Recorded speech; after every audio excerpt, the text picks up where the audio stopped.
Hi, my name is Mendy. I grew up in a Christian household. My mom was a prayer warrior, I like to call her, and come from a long line of prayer warriors. But my father, he never went to church with us, so he was kind of, absent father in my life.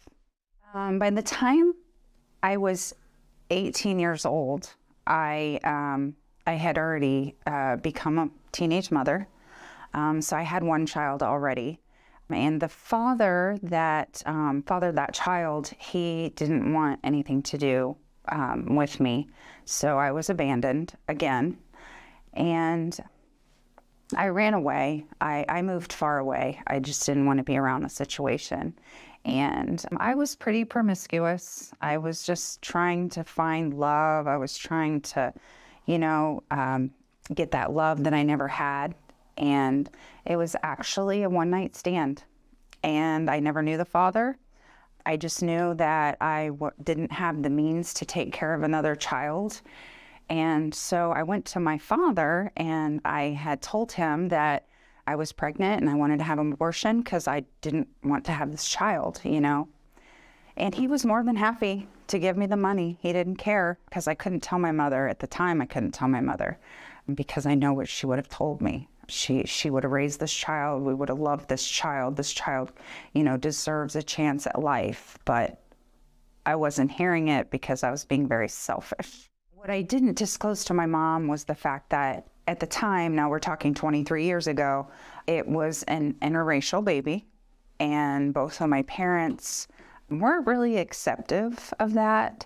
So in the respects that I know Mom would have been okay with it, she wouldn't have been okay with it. And I just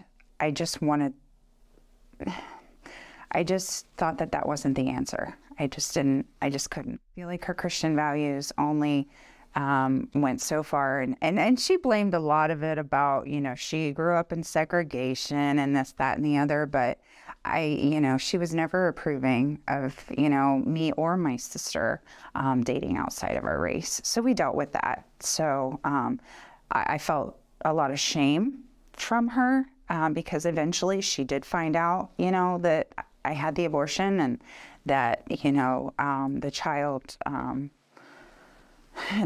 was mixed, and, I caught a lot of grief from that, But even though my parents and my sister actually were the only people that knew that I had done this, the experience that I had, my dad, like I said, he handed over the money, no problem. And I remember driving to the first appointment because they wanted to make sure that I wasn't too far along because I was in the state of Florida at that time and you couldn't go over 6 weeks, I think it was. And I had to go in and see them. And so I was crying the whole time. I was actually praying that it was less than 6 weeks because I didn't want to, carry this baby to term and in my mind at the time. And I got there and I was 5.5 weeks. So they scheduled me for the actual operation. And I remember trembling because they actually scheduled me within 24 hours. And I remember being so scared. Like, I grew up knowing that abortion was wrong. And I told myself I would never have an abortion.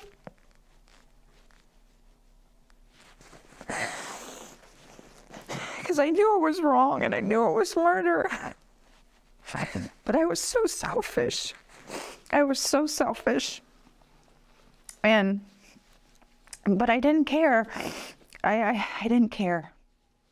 I felt like I was being selfish because I wasn't giving this child an opportunity, and I was just being selfish because I felt like, this child wouldn't have had a good life, and I wasn't going to do a good job. So I thought, well, just, discard it and, not have to worry about it, so like not make it my problem anymore. And I know that's a terrible thing to say, saying it out loud, but I just didn't want it to be my problem anymore. First, I had a lot of sadness and I had a lot of emptiness, and I actually cried a lot and disbelief in what I'd done. But because I was young and because I had already had a almost 2-year-old, I kind of, just kept suppressing those feelings. And I had a hard time dating. I had commitment issues. I had, finally though, I actually spiritually got back in church. So I did find my way back into a really good church. I had the pastor pray for me. And I thought at the time, I knew it was going to take time to heal. I knew it wasn't going to be like an instant miracle. But when I did receive prayer, I felt a lot better. I felt like Jesus was helping me move me in the right direction and stuff. But little did I know that I had this little thing on my shoulder called depression. And it raised its ugly head. And I battled depression so bad. I was suicidal. I didn't want to live anymore. But I held it. I put on a face. Not a lot of people knew that. But that's kind of where I landed, was there. What I would have told myself 23 years ago is there is an option. Don't think that abortion is your answer, because it's not.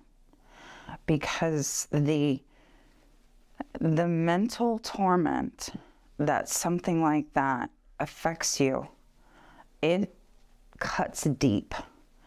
And you might think you're just disposing a fetus because that's what they want you to believe. It's not. That's a part of you. That's the fruit of your womb. And thoughts and memories and events that you miss, that child's destiny was taken away from them, that will haunt you for the rest of your life. And I just know that, if you have someone that can help you, or someone that can, give you a different direction in life, I would never recommend abortion at all. I would recommend God and having him help you through the situation. I felt remorse, actually almost immediately, because they actually showed me. I thought it was kind of horrifying, but they showed me the fetus. They were like, here it is. Here's what your 5-week-old fetus looked like. I'm like, really? So yeah, I had to live through that. So I had nightmares about that too. But again, I was a child. To me, I was a child. I didn't know how to react to something like that, other than it was tormenting. I had nightmares. I got severely depressed, to the point I wouldn't get out of bed for days, and my other child needed me, but I was depressed. I remember being in bed for 5 days, didn't even get up. My mom had to help with the child, my son. So yeah, it has lasting effects that, unless you've gone through it, and not, someone could never understand, and the soul wounds that it leaves. Where I'm at, and my road to recovery, I like to call it, is I'm free. The Lord had showed me a vision. I was in church a couple weeks ago, and I was praise and worshiping, and I saw a vision of an open field with all these beautiful pastel flowers, and they were just kind of flowing in the wind. And I could see Jesus running in the field, but I also saw my daughter in heaven and her hair flowing, and that she was with my mom and Jesus. And it was just such a beautiful thing. And I knew that she was okay. And I knew it was God healing me in my heart and letting me know it was okay. she was okay. Dates that are a reminder to me, and that I kind of, have a feeling like it's always in August, and I always have like an overwhelming, well, before I got free, it was an overwhelming sadness. And I just knew, and I'd look at the date and I would be like, okay, this is the date that that I had aborted my daughter. And it would just, but when I got saved again, when I recommitted my life to Jesus, I didn't let that get me down anymore into a depression. I just thank God that he freed me from that, heaviness and that, shame and guilt and, everything like that.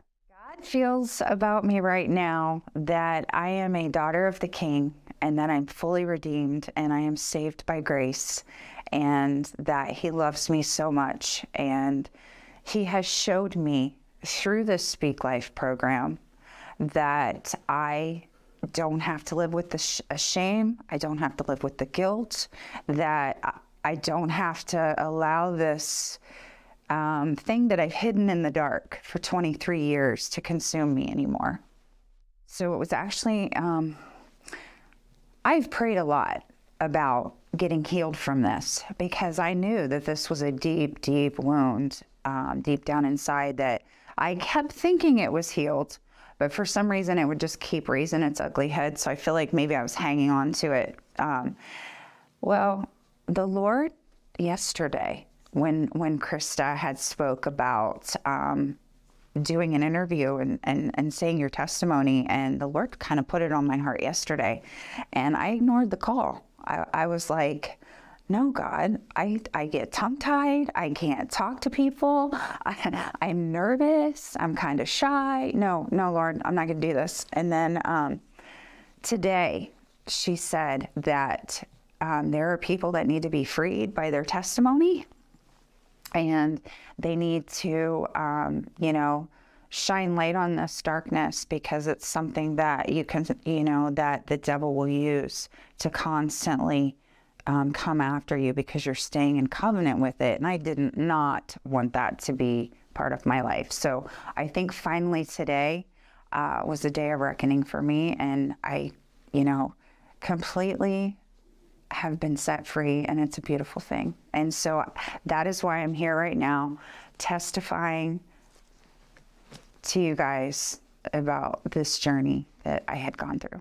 I think that just me talking about it and being able to get it laid out on the table was what the Holy Spirit kind of led me to do. And I just appreciate this opportunity. And if it can help anyone, and I mean anyone, deter a decision that I got tricked into making so many years ago, then, choose life.